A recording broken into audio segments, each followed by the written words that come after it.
Welcome back to ITZ English. मैं इम्तियाज अहमद आज आपको नो और नॉट के बारे में बताने जा रहा हूं। अक्सर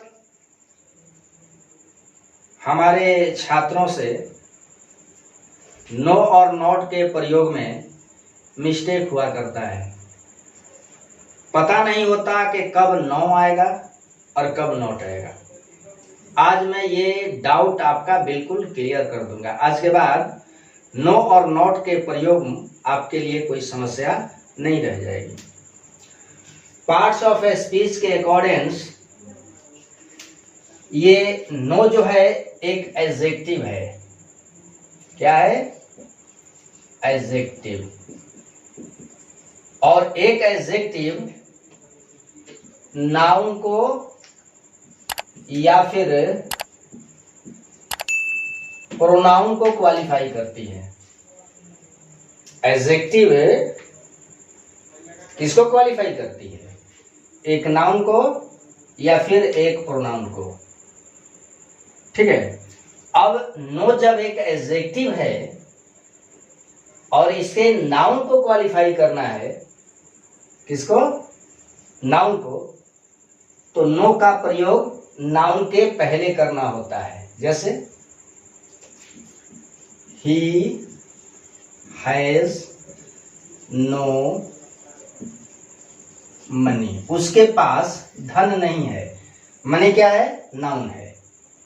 और नाउन के पहले आने वाला वर्ड जो होता है एडजेक्टिव होता है, और नो एडजेक्टिव है, इसलिए इसका प्रयोग कहाँ करेंगे? तो नाउन के पहले करेंगे। ठीक है। और रही बात नॉट की, तो नॉट एक एडवर्ब है। एडवर्ब, और एक एडवर्ब नाउन और प्रोनाउन को छोड़ करके किसी भी वर्ड को क्वालिफाई करता है ना। इसका मतलब कि एक एडवर्ब जो है खास तौर से वर्ब को, फिर एडजेक्टिव को, एडवर्ब को या सेंटेंस को क्वालिफाई करता है। ध्यान रहे, एडजेक्टिव जो है नाउन प्रोनाउन को क्वालिफाई करती है, इसलिए एडजेक्टिव का प्रयोग नाउन के पहले होता है। नो एडजेक्टिव है, कहाँ यूज होगा? तो नाउन के पहले। नॉट क्या है? एडवर्ब है। किसको क्वालिफाई करता है? वर्ब को, एडजेक्टिव को, एडवर्ब को या फिर सेंटेंस को। खास तौर से एडवर्ब जो है वो वर्ब को क्वालिफाई करता है। अब रही बात नॉट की, तो नॉट एक ऐसा एडवर्ब है जिसका प्रयोग हमेशा हमेशा वर्ब के पहले होगा। किसके पहले होगा? मेन वर्ब के पहले होगा। MV, main verb. और नॉट एक ऐसा एडवर्ब है जिसका प्रयोग बिना सहायक क्रिया का नहीं होता है। सहायक क्रिया am, is, are, was, were, do, does, shall, will, can, could 24 होती हैं। तो नॉट जब भी आएगा तो एक सहायक क्रिया लेगा, यानी कि यहाँ क्या आएगा? एक्सिलरी वर्ब आएगी, कोई एक सहायक क्रिया आ जाएगी। तो इस तरह से नॉट का प्रयोग होता है। ठीक है। जैसे I am not teaching you. Not किसके पहले आया? टीच के पहले। टीच क्या है? तो मेन वर्ब है। एम क्या है? एक्सिलरी है। अब नॉट जो है टीचिंग को क्वालिफाई करेगा। ठीक है। यानी कि तय हुआ कि नॉट का प्रयोग मेन वर्ब के पहले होता है। ठीक है। और नो का प्रयोग नाउन के पहले होता है। अब अगर मान लिया जाए ये तो नॉट का रहा मेन वर्ब के साथ में, लेकिन अगर कोई सहायक क्रिया मेन वर्ब बन जाए तो नॉट का प्रयोग उस सहायक क्रिया यानी कि मेन वर्ब के बाद होता है। जैसे ही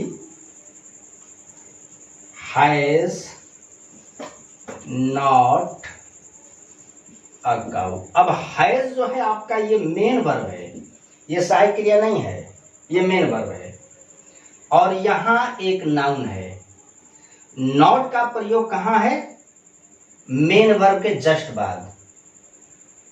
तो अब ये नॉट किसको क्वालिफाई कर रहा है? हैज को। हैज क्या है? तो मेन वर्ब है।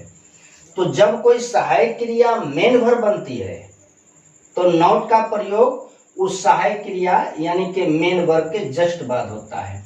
अगर सहायक क्रिया के साथ में मेन वर्ब है यानी कि सहायक क्रिया भी है और मेन वर्ब भी है तो नॉट का प्लेसमेंट इन दोनों के बीच होगा यानी कि मेन वर्ब के पहले और सहायक क्रिया के बाद होगा। अगर ऐसा नहीं करोगे ना तो ये नॉट मेन वर्ब को क्वालिफाई नहीं करेगा। अगर हम नॉट यहां नहीं रखें तो ये नॉट हैज को क्वालिफाई नहीं करेगा।